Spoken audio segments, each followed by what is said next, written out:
Guys, welcome back to my YouTube channel Kajal Saini. कैसे हैं आप सब लोग? आई होप आप सब अच्छे होंगे। कल से नवरात्रि स्टार्ट हैं तो आज से करते हैं घर की सफाई। शुरुआत करी हमने माता रानी की चोले सिलने से। तो भाभी इतनी मेहनत कर ही रही थी तो मैंने सोचा क्यों ना उनका हाथ नहीं बटा सकती तो उनके लिए चाय ही बना के ले आऊँ। तो हम दोनों ने पी एक साथ चाय, और चाय भी बहुत अच्छी बनी थी क्योंकि मैंने जो बनाई थी चाय। फिर हम लोगों ने किया चीयर्स। अभियान की शुरुआत हो चुकी थी किचन से। भाभी लग गई थी डब्बे उतारने के लिए क्योंकि डब्बों को साफ़ करना था, और दीदी लग गई थी खाना बनाने के लिए क्योंकि सबको लग रही थी ज़ोरों शोरों की भूख। सब लोगों ने बोला कि दीदी हम पहले खाना खाएंगे, उसके बाद आप लोग साफ़ सफाई करते रहना। और भाभी लग गई थी डब्बे उतारने के लिए क्योंकि वो मेरे लिए इकट्ठे कर रही थी, क्योंकि बर्तन धोने की जिम्मेदारी और डब्बे धोने की जिम्मेदारी मेरी ही थी। तो भाभी ने डब्बे इकट्ठे कर दिए। ये तो कुछ नहीं, अभी आप देखते जाइए कितने सारे डब्बे इकट्ठे होते हैं। फिर उसके बाद आद्या बोली मम्मा मम्मा मुझे भी आपकी हेल्प करनी है। तो आद्या को हमने छोटा सा डब्बा दे दिया ताकि वो खुश हो जाए। आप लोगों को तो पता ही है बच्चे कैसे करते हैं। हम लोग तो साफ़ सफाई कर ही रहे थे, साथ ही हमारी आद्या भी हमारी हेल्प करवा रही थी। बहुत कम बच्चे होते हैं जो साथ में हेल्प करवाते हैं, पर हमारी आद्या सबकी हेल्प करवाती है। कोई भी काम कर ले, खाना बनवा लो या रोटी बनवा लो, तो साथ में ही लग जाती है।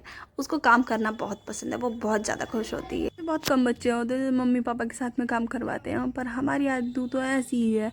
बुआ हो, चाचू हो, दादी हो, दादू हो, सबके साथ काम करवाने लग जाती है। आप लोग देख ही रहे हैं कि हमारी आद्या बराबर हमारे साथ साफ सफाई करवा रही है।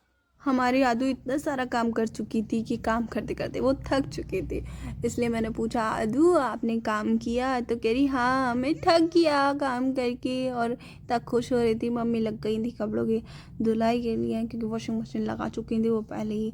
अब वो निकल चुके थे कपड़े, मम्मी निकाल ही रही थी। जस्ट भाभी दूसरा टब ले आई थी।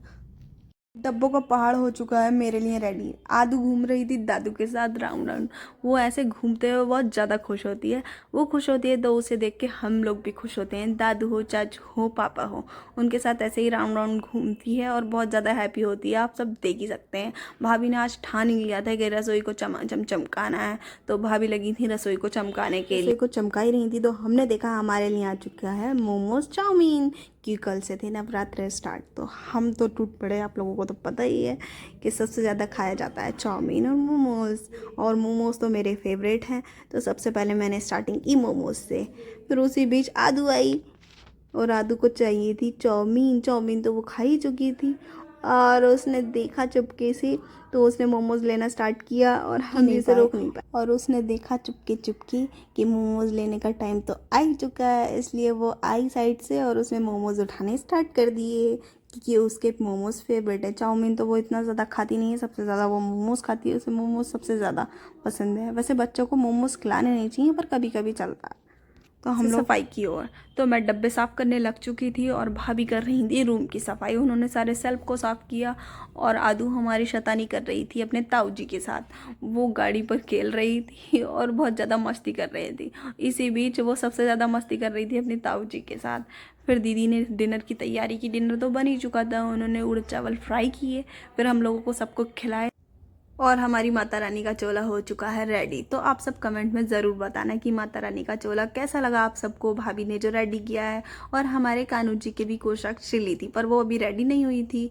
तो आप लोगों के पास 2 मिनट का टाइम हो तो सब्सक्राइब करके ज़रूर जाना। Thank you for watching.